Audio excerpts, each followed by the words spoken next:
난 1등급 받고 싶어. 난 무조건 수투 잘 봐야 돼. 나는 지금 한 2, 3등급 나오는데 다음에 무조건 1등급 맞고 싶어. 어떻게 해야 됩니까? 하는 친구들에게 도움이 되는 것 같아요. 일단 1등급을 받으려면 수투에서 잘 보려면 기말고사 범위에서 모의고사 문제들을 공부를 하셔야 돼요.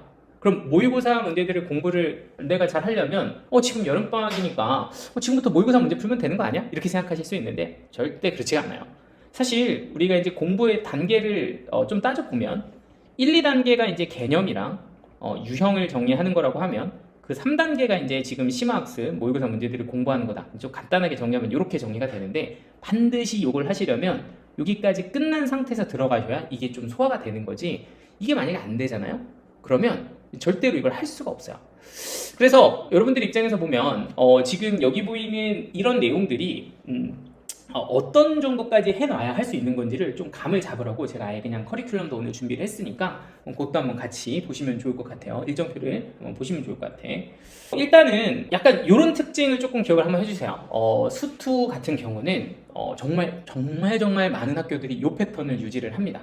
일단 중간고사를 전체적으로 좀 무난하게 내는 편이에요. 그러니까 누구든지 다 중간고사는 어느 정도 좀 잘 볼 수 있게끔 조금 공부했다면 그래도 꽤 괜찮은 점수를 받을 수 있게끔 좀 난이도를 내신다. 그러고 어디서 가른다?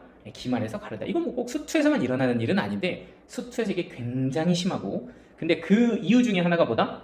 아까 말씀드렸던 이 고3 모의고사 문항들은 전부 다 수투 기말 범위에서 많이 출제가 됩니다. 22번 킬러 문항들 다 기말 범위 있거든요. 그리고 또 얼마 전에 고3 애들 6월 7월 쳤잖아.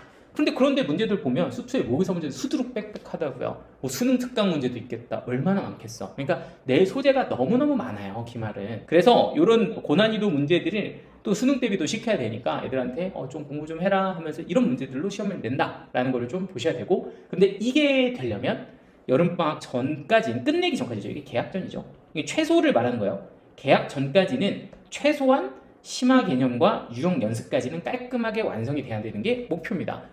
심화 개념이라고 하면 이제 수능 실전 개념 말하는 거예요. 모의고사 문제를 풀기 위한 도구들을 정리를 해야 된다는 거죠. 자, 이게 뭐냐? 한번 살짝 보여드리면 자, 이런 겁니다. 요거는 이제 제가 지금 실제로 담당하고 있는 학생의 스케줄표를 제가 가지고 왔는데요.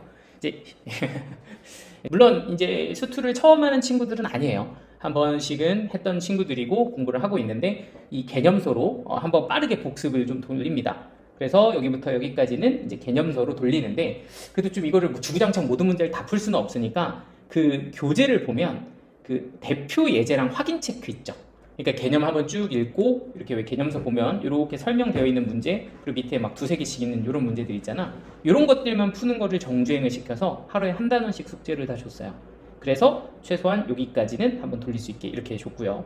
그리고 이제 두 번째는 이제 메인으로 저희가 쓰는 게 이제 집념이라는 교재인데 요거는 저희 자체 제작 교재입니다. 그래서 기본적으로 최근에 이제 수능들이나 이렇게 중요한 모의고사 문제들 그리고 학교 기출들 그리고 진짜 내신에서만 나오는 주요 유형들 같은 것들을 제가 매년 업데이트를 해서 이제 시험 대비에 반영해서 사용하는 저희 자체 제작 교재가 있어요. 그래서 요 같은 경우는 좀 먼저 개념을 확실하게 정리한 다음에 유형을 돌렸을 때 좀 확실하게 효과가 있게끔 저 나름으로 굉장히 오랜 기간 만들어 놓은 가장 저희 핵심 강의 교재인데요.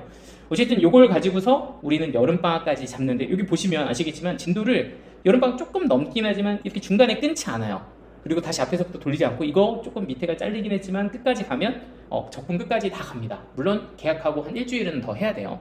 그리고 마찬가지로 제가 부교재로 마플 시너지를 잡았는데 마플 시너지는 전 범위로 여름방학 안에 다 끝낼 거예요. 그러면 이게 이제 몇 문제 정도씩 해야 되냐면 하루에 50문제 정도씩 해야 돼요.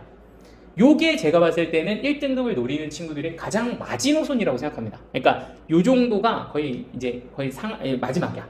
이것보다 더 늦어지면 내가 막 진짜 천재가 아닌 이상 좀 남들이 봤을 때 나는 좀 수학은 너무 쉬운 것 같아 라는 느낌이 드는 친구들이 아니라면 그냥 난 좀 평범한 편이야 열심히 해야 점수가 나온 친구들이라면 사실은 좀 쉽지가 않다. 이것도 그렇게 빠른 건 아니라고 저는 생각을 하지만 더 먼저 하면 좋지만 그 이유는 다 모의고사 학습 때문에 그렇습니다. 최소한 여기까지는 해야 된다라고 생각을 해요.